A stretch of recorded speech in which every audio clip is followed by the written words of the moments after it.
Good morning once again, all you beautiful Bible buddies out there. It is time that I finish 2 Samuel.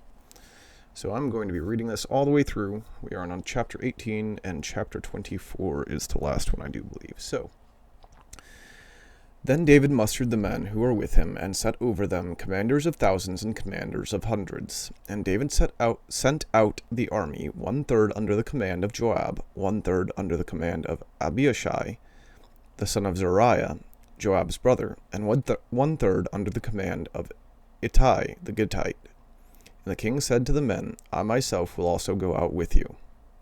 But the men said, You shall not go out, for if we flee, they will not care about us.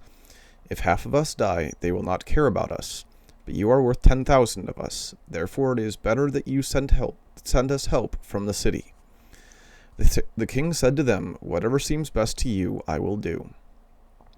So the king stood at the side of the gate, while all the army marched out by hundreds and by thousands. And the king ordered Joab and Abishai and Ittai, Deal greatly for my sake with the young man Absalom. And all the people heard when the king gave orders to all the commanders about Absalom. So the men went out into the field against Israel, and the battle was fought in the forest of Ephraim.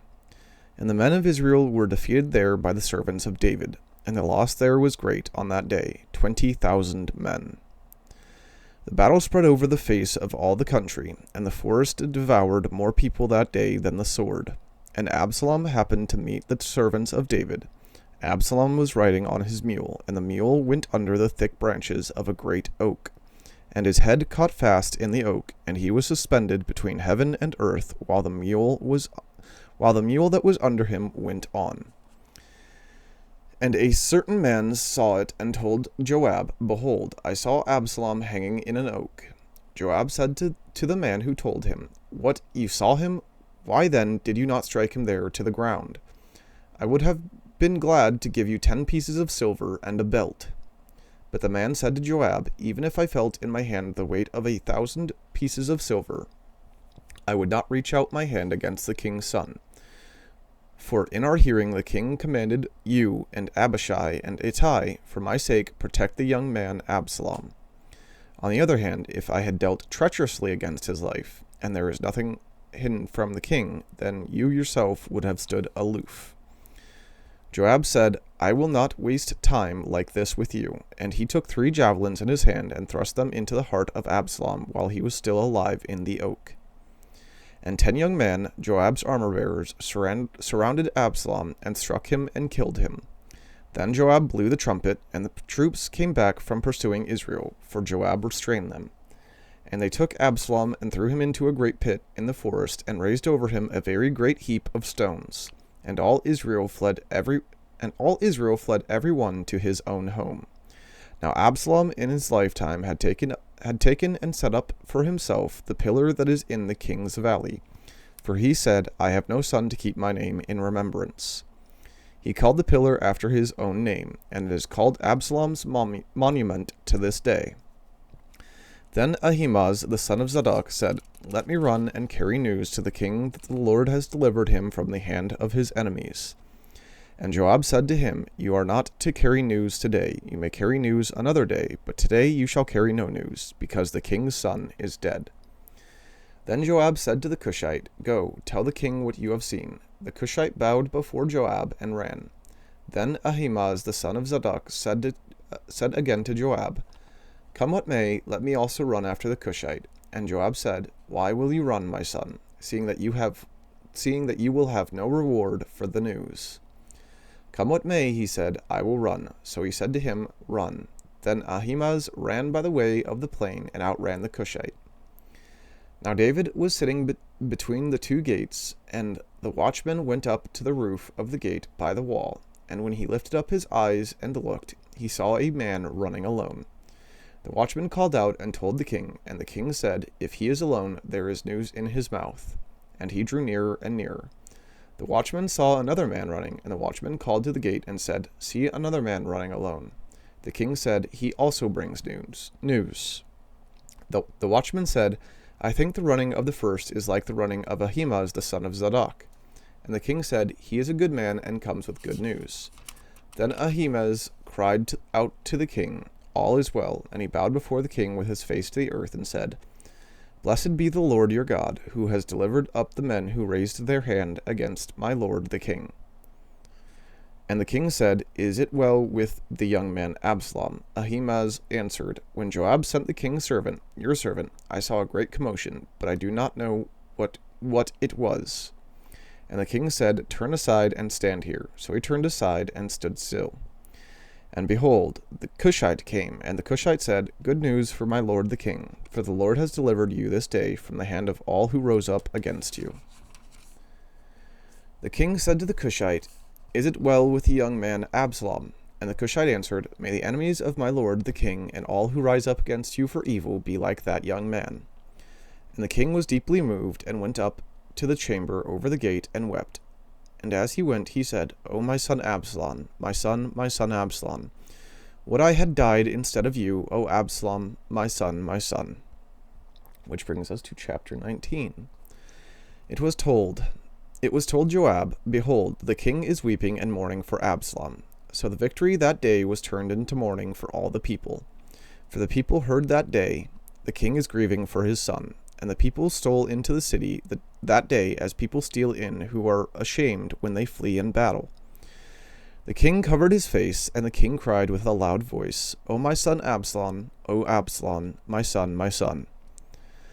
Then Joab came into the house to the king and said, "You have today covered with shame the faces of all your servants, who have this day saved your life and the lives of your sons and your daughters and the lives of your wives and your concubines. Because you love those who hate you and hate those who love you, for you have made it clear today that commanders and servants are nothing to you. For today I know that if Absalom were alive and all of us were dead today, then you would be pleased. Now therefore arise, go out, and speak kindly to your servants, for I swear by the Lord, if you do not go out, not a man will stay with you this night. And this will be worse for you all, or for you than all the evil that has come upon you from your youth until now." Then the king arose and took his seat in the gate, and the people were all told, "Behold, the king is sitting in the gate." And all the people came before the king. Now Israel had fled every man to his own home. And all the people were arguing throughout all the tribes of Israel, saying, "The king delivered us from the hand of our enemies, and saved us from the hand of the Philistines. And now he has fled out of the land from Absalom. But Absalom, who we anointed over us, is dead in battle. Now therefore, why do you say nothing about bringing the king back?" And King David sent this message to Zadok and Abiathar the priests. "Say to the elders of Judah, why should you be the last to bring the king back to his house, when the word of all Israel has come to the king? You are my brothers, you are my bone and my flesh. Why then should you be the last to bring back the king? And say to Amasa, are you not my bone and my flesh? God do so to me, and more also, if you are not commander of my army from now on in place of Joab." And he swayed the heart of all the men of Judah as one man, so that they sent word to the king, "Return both you and all your servants." So the king came back to the Jordan, and Judah came to Gilgal to meet the king and to bring the king over the Jordan.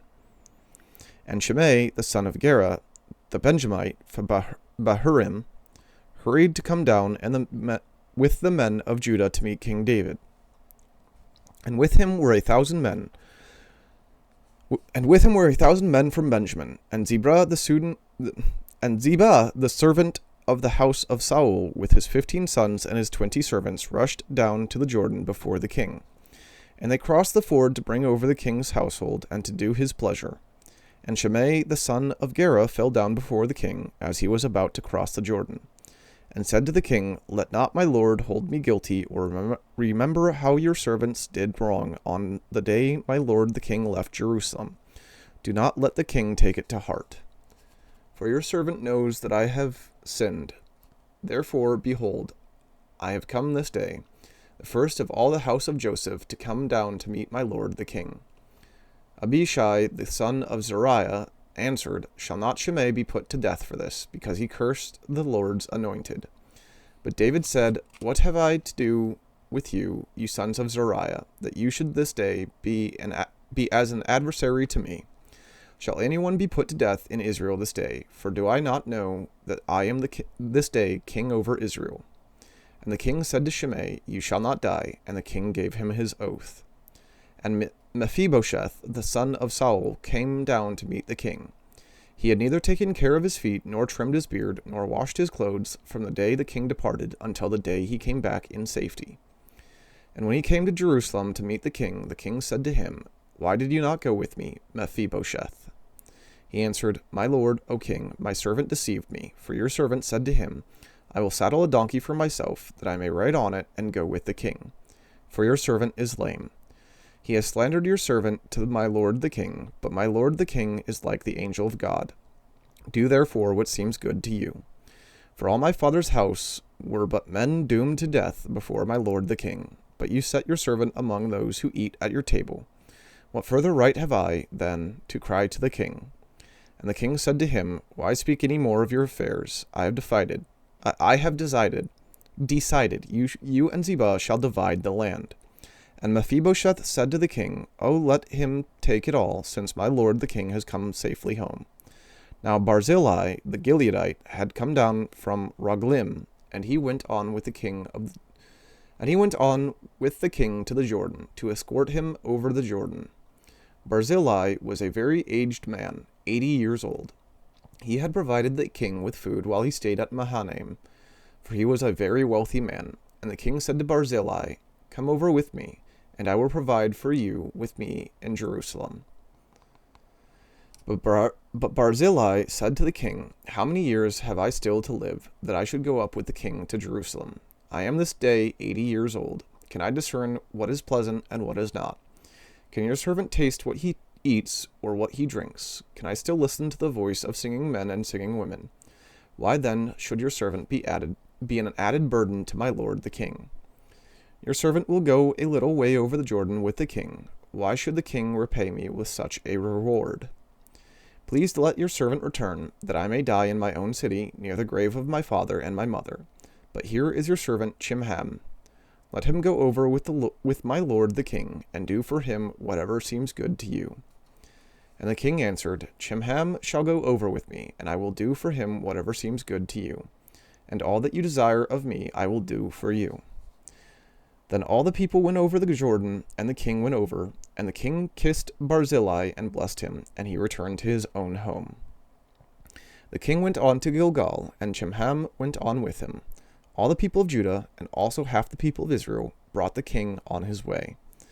Then all the men of Israel came to the king and said to the king, Why have our brothers, the men of Judah, stolen you away and brought the king and his household over the Jordan, and all David's men with him?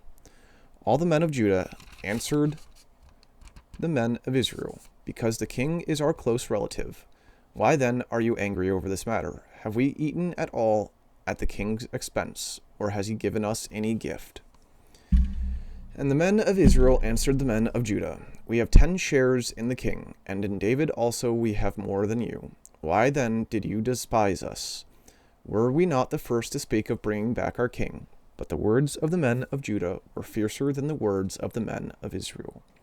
Which brings us to chapter 20. Now there happened to be there a worthless man, whose name was Sheba, the son of Bichir, a Benjaminite. And he blew the trumpet and said, We have no portion in David, and we have no inheritance in the son of Jesse. Every man to his tents, O Israel. So all the men of Israel withdrew from David, and followed Sheba, the son of Bichir. But the men of Judah followed their king steadfastly from the Jordan to Jerusalem. And David came to his house at Jerusalem. And the king took the 10 concubines whom he had left to care for the house, and put them in a house under guard, and provided for them, but did not go into them.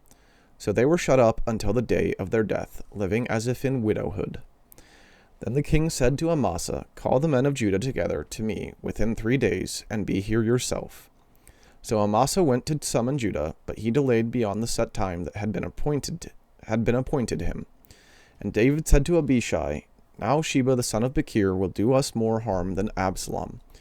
Take your lord's servants and pursue him, lest he get himself to fortified cities and escape from us. And there went out after him Joab's men, and the Cherethites, and the Pelethites, and all the mighty men. They went out from Jerusalem to pursue Sheba the son of Bichir. When they were at the great stone that is in Gibeon, Amasa came to meet them. Now Joab was wearing a soldier's garment, and over it was a belt with a sword in its sheath, fastened on his thigh.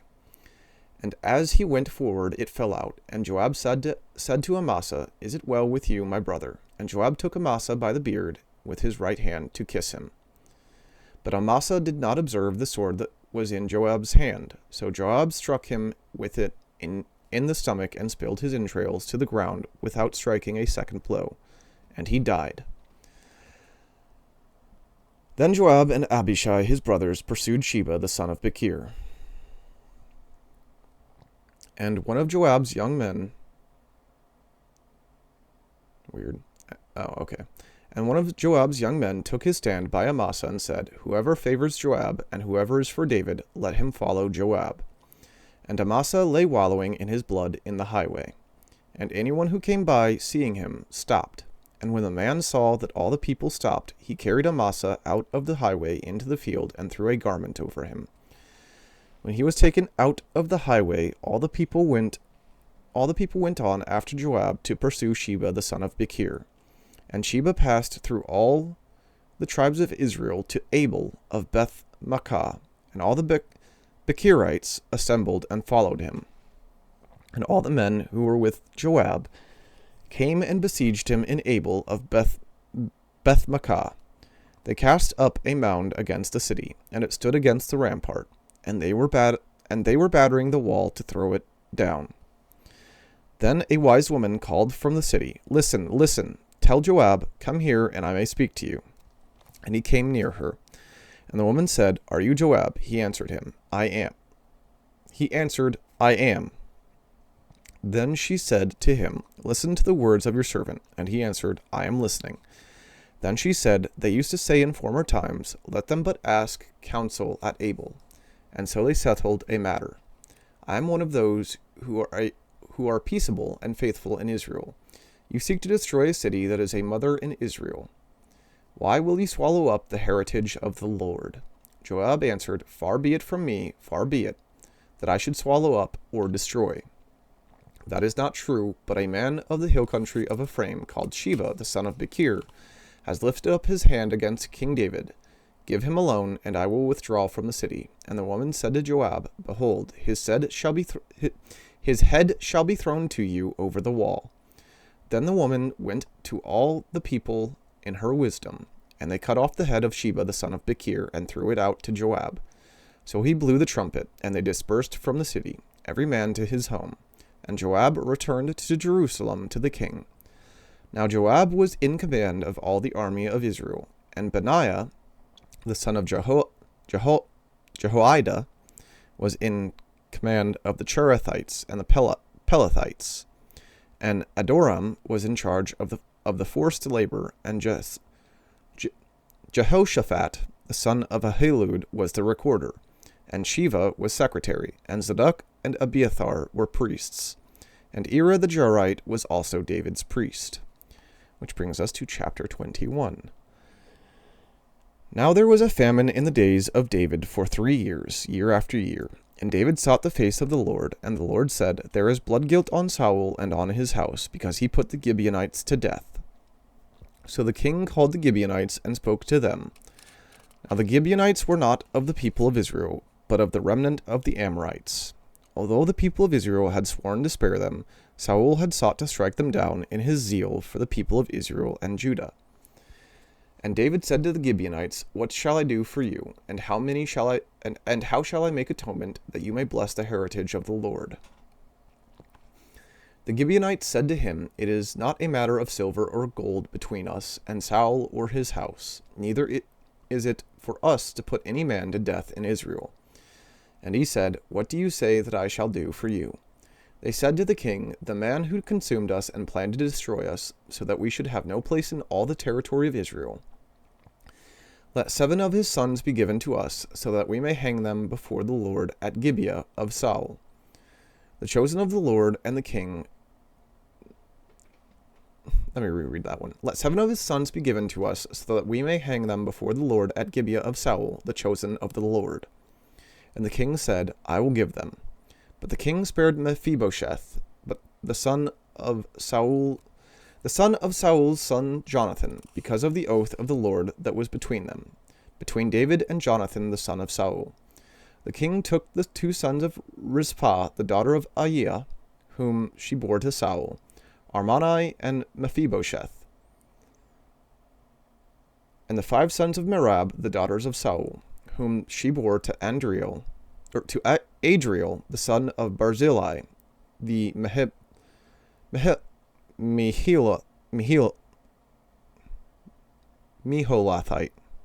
Meholathite.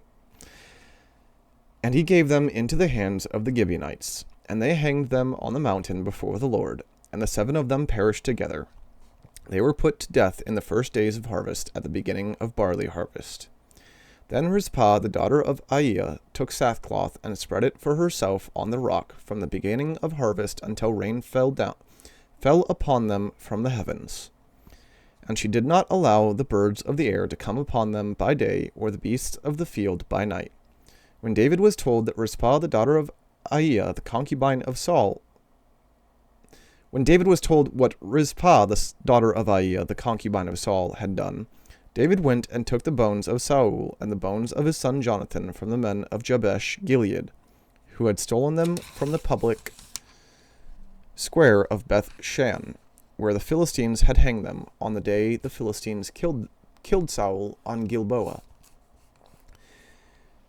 And he brought up from there the bones of Saul and the bones of his son Jonathan, and they gathered the bones of those who were hanged, and they buried the bones of Saul and his son Jonathan in the land of Benjamin, in Zelah, in the tomb of Kish his father. And they did all that the king commanded. And after that God responded to the plea for the land. There was war again between the Philistines and Israel, and David went down together with his servants, and they fought against the Philistines, and David grew weary. And Ishbi-Benob, one of the descendants of the giants, whose spear weighed 300 shekels of bronze, and who was armed with a new sword, thought to kill David. But Abishai, the son of Zeruiah, came to his aid and attacked the Philistine and killed him. Then David's men swore to him, You shall no longer go out with us to battle, lest you quench the lamp of Israel. After this, there was again war with the Philistines at Gob. Then Sibbecai, the Hushathite, struck down Saph, who was one of the descendants of the giants. And there was again war with the Philistines at Gob, and Elhanan, the son of Jer-Orgim, the Bethlehemite, struck down Goliath the Gittite, the shaft of whose spear was like a weaver's beam. Awfully similar to the Goliath David took down, anyways.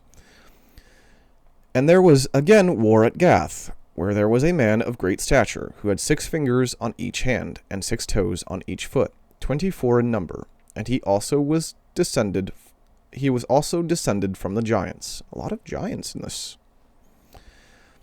And when he taunted Israel, Jonathan the son of Shimei, David's brother, struck him down.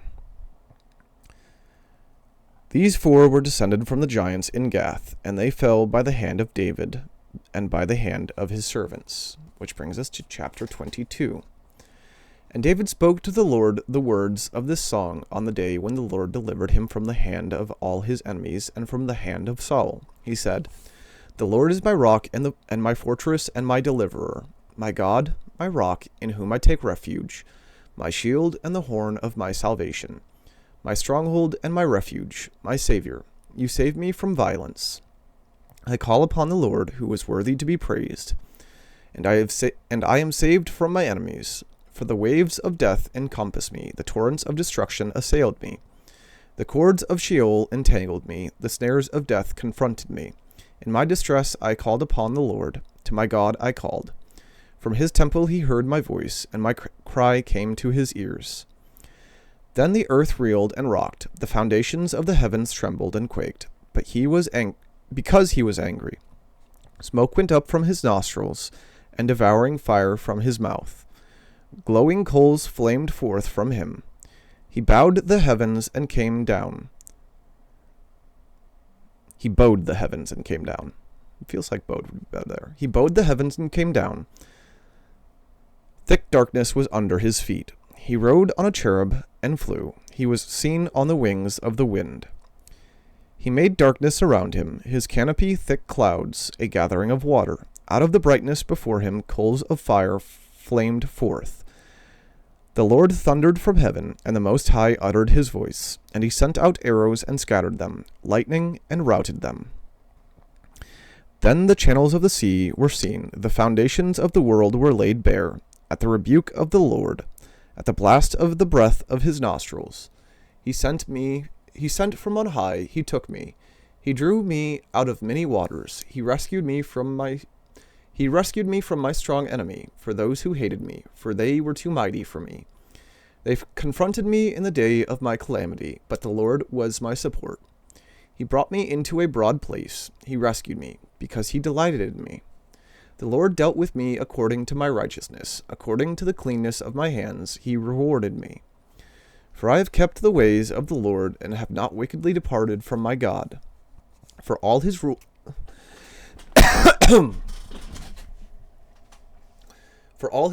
were before me, and from his statutes I did not turn aside. I was blameless before him, and I kept myself from guilt. And the Lord has rewarded me according to my righteousness, according to my cleanness in his sight. With the merciful you show yourself merciful. With the blameless man you show yourself blameless. With the purified you deal purely, and with the crooked you make yourself seem tortuous. You save a humble people, but your eyes are on the haughty to bring them down. For you are my lamp, O Lord, and my God lightens my darkness. For by you I can run against a troop, and by my God I can leap over a wall. This God, his way is perfect. The word of the Lord proves true. He is a shield for all those who take refuge in him. For who is God but the Lord, and who is a rock except our God? This God is my strong refuge, and has made my way blameless. He made my feet like the feet of a deer, and set me secure on the heights. He trains my hands for war, so that my arms can bend a bow of bronze. You have given me the shield of your salvation, and your gentleness makes me great. You gave a wide place for my steps under me, and my feet did not slip. I pursued my enemies and destroyed them, and did not turn back until they were consumed. I consumed them. I thrust them through, so that they did not rise. They fell under my feet. For you equipped me with strength for the battle. You made those who rise against me sink under me. You made my enemies turn their backs to me, those who hated me, and I destroyed them. They looked, but there was none to save. They cried to the Lord, but he did not answer them. I beat them fine as the dust of the earth. I crushed them and stamped them down like the mire of the streets. You delivered me from strife with my people. You kept me as the head of the nations. People whom I had not known served me. Foreigners came cringing to me. As soon as they heard of me, they obeyed me. Foreigners lost heart and came trembling out of their fortresses. The Lord lives, and blessed be my rock, and exalted be my God, the rock of my salvation. The God who gave me vengeance, and brought down peoples under me, who brought me out from my enemies. You exalted me above those who rose against me. You delivered me from men of violence. For this I will praise you, O Lord, among the nations, and sing praises to your name. Great salvation he brings to his king, and shows steadfast love to his anointed, to David and his offspring forever. Which brings us to chapter 23. Now these are the last words of David, the oracle of David, the son of Jesse, the oracle of the man who was raised on high, the anointed of the God of Jacob, the sweet psalmist of Israel. The Spirit of the Lord speaks by me. His word is on my tongue. The God of Israel has spoken. The rock of Israel has said to me, when one rules justly over men, ruling in the fear of God, he dawns on them like the morning light, like the sun shining forth on a cloudless morning, like rain that makes grass to sprout from the earth. For does not my house stand so with God? For he has made with me an everlasting covenant, ordered in all things and secure. For will he not cause to prosper all my hope and my desire? But worthless men are all like thorns that are thrown away, for they cannot be taken with the hand. But the man who touches them arms himself with iron and the shaft of a spear, and they are utterly consumed with fire. These are the names of the mighty men whom David had: Joshebasheth, a Tachemonite. He was chief of the three. He wielded his spear against 800 whom he killed at one time. And next to him among the three mighty men was Eleazar the son of Dodo, son of Ahoai. He was with David when they defied the Philistines, who were gathered there for battle, and the men of Israel withdrew. He rose and struck down the Philistines until his hand was weary, and his hand clung to the sword. And the Lord brought about a great victory that day, and the men returned after him, only to strip the slain. And next to him was Shammah, the son of Agi, the Hararite. It's so weird to say these. The Philistines gathered together at Lehi, where there was a plot of ground full of lentils, and the men fled from the Philistines. But he took his stand in the midst of the plot and defended it and struck down the Philistines, and the Lord worked a great victory. And three of the 30 chief men went down and came about harvest time to David at the time of Adullam, when a band of Philistines was encamped in the valley of Rephaim. David was then in the stronghold, and the garrison of the Philistines was then at Bethlehem. And David said longingly, "Oh, that someone would give me water to drink from the well of Bethlehem that is by the gate." Then the three mighty men broke through the camp of the Philistines and drew water out of the well of Bethlehem that was by the gate, and carried it and brought it to David. But he would not drink of it. He poured it out to the Lord, and said, "Far be it from me, O Lord, that I should do this. Shall I drink the blood of the men who went at the risk of their lives?" Therefore he would not drink it. These things the three mighty men did. Now Abishai, the brother of Joab, the son of Zeruiah, was chief of the 30, and he wielded his spear against 300 men, and killed them, and won a name beside the three. He was the most renowned of the 30, and became their commander, but he did not attain to the three. And Benaiah, the son of Jehoiada, was a valiant man of Kabzeel, a doer of great deeds. He struck down 2 Ariels of Moab. He also went down and struck down a lion in a pit on a day when snow had fallen. And he struck down an Egyptian, a handsome man.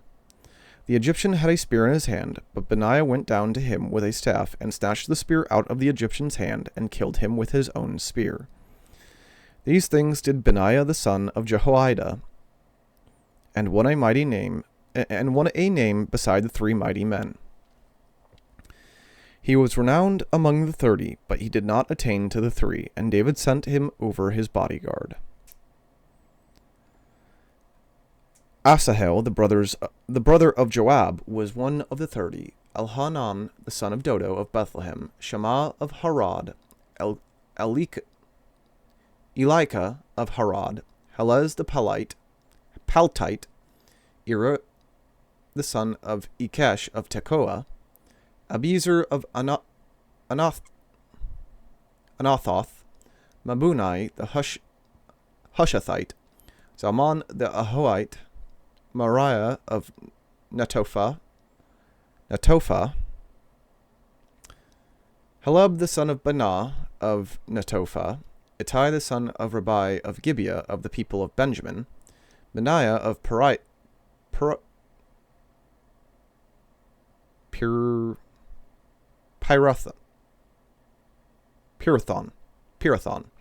Hiddai of the books of Gash, Abi Alban the Arbathite, as Mavith of Behurim, Elihabah the Shalbonite, the sons of Jason, Jonathan, Shammah the Harite, Ahiam the son of Sharar the Harite.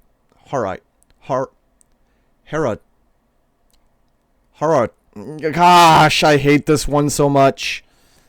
Harite. I don't know how to say it. It's Hararite. Hararite. Man, I dislike my own mouth. Eliphalet, the son of Ahasbai of Makkah, Eliam, the son of Ahithophel of Gilo, Hezro of Carmel, Parai the Arbite, Igal the son of Nathan of Zobah, Bani the Gadite, Zelek the Ammonite, Naharar. I dislike these words. Naharai of Beeroth, the armor bearer of Joab the son of Zariah. Man, gosh. I want to cut out my own tongue right now. Ira the Ithrite, Gareb the Ithrite, Uriah the Hittite, 37 in all. Which brings us to chapter 24. Again the anger of the Lord was kindled against Israel, and he incited David against them, saying, Go, number Israel and Judah. So the king said to Joab, the commander of the army who was with him, Go through all the tribes of Israel, from Dan to Beersheba, and number the people, that I may know the number of the people. But Joab said to the king, May the Lord your God add to the people 100 times as many as they are, while the eyes of my lord the king still see it. But why does my lord the king delight in this thing? But the king's word prevailed against Joab and the commanders of the army. So Joab and the commanders of the army went out from the presence of the king to number the people of Israel. They crossed the Jordan and began from Aroer, and from the city that is in the middle of the valley, toward Gad and on to Jazer. Then they came to Gilead and to Kadesh in the land of the Hittites, and they came to Dan, and from Dan they went around to Sidon, and came to the fortress of Tyre, and to all the cities of the Hivites and Canaanites, and they went out to the Negeb of Judah at Beersheba. So when they had gone through all the land, they came to Jerusalem at the end of 9 months and 20 days. And Joab gave the sum of the numbering of the people to the king. In Israel there were 800,000 valiant men who drew the sword, and the men of Judah were 500,000.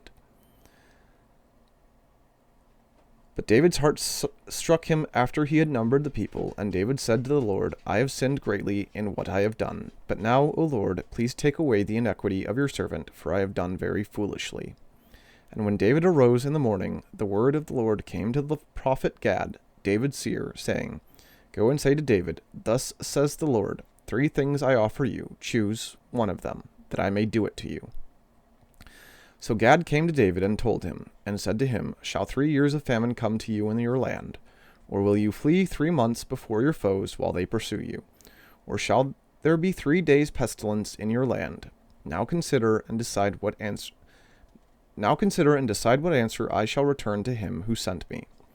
Then David said to Gad, I am in great distress. Let us fall into the hand of the Lord, for his mercy is great, but let me not fall into the hand of man.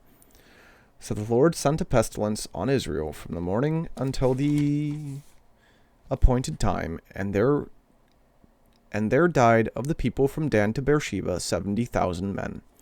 And when the angel stretched out his hand toward Jerusalem to destroy it, the Lord relented from the calamity, and said to the angel who was working destruction among the people, It is enough, now stay your hand. And the angel of the Lord was by the threshing floor of Araunah the Jebusite. Then David spoke to the Lord when he saw the angel who was striking the people, and said, Behold, I have sinned, and I have done wickedly. But these sheep, what have they done? Please let your hand be against me and against my father's house. And Gad said this day to David, and said to him, Go up, raise an altar to the Lord on the threshing floor of Araunah the Jebusite. So David went up at Gad's word, as the Lord commanded, and when Araunah looked down, he saw the king and his servants coming on toward him. And Araunah went out and paid homage to the king with his face to the ground. And Araunah said, Why has my lord the king come to his servant? David said, To buy the threshing floor from you in order to build an altar to the Lord. that the plague may be averted from the people. Then Araunah said to David, Let my lord the king take and offer up what he seems good to him. Here are the oxen for the burnt offering, and the threshing sledges, and the yokes of the oxen for the wood. All this, O king, Araunah gives to the king. And Araunah said to the king, May the Lord your God accept you. But the king said to Araunah, No, but I will buy it from you for a price. I will not offer burnt offerings to the Lord my God that cost me nothing. So David bought the threshing floor and the oxen for 50 shekels of silver. And David built there an altar to the Lord and burnt offerings and peace offerings. So the Lord responded to the plea for the land, and the plague was averted from Israel. Which brings us to 1 Kings, or 1 Kings, I don't know. This is a decently long video. Gosh, I don't want to say that, but decently long session.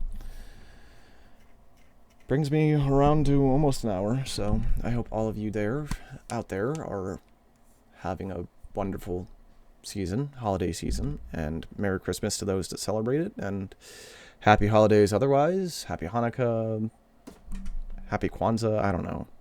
Happy Chinese New Year, I don't know. Anyways, neither here nor there. God bless you all.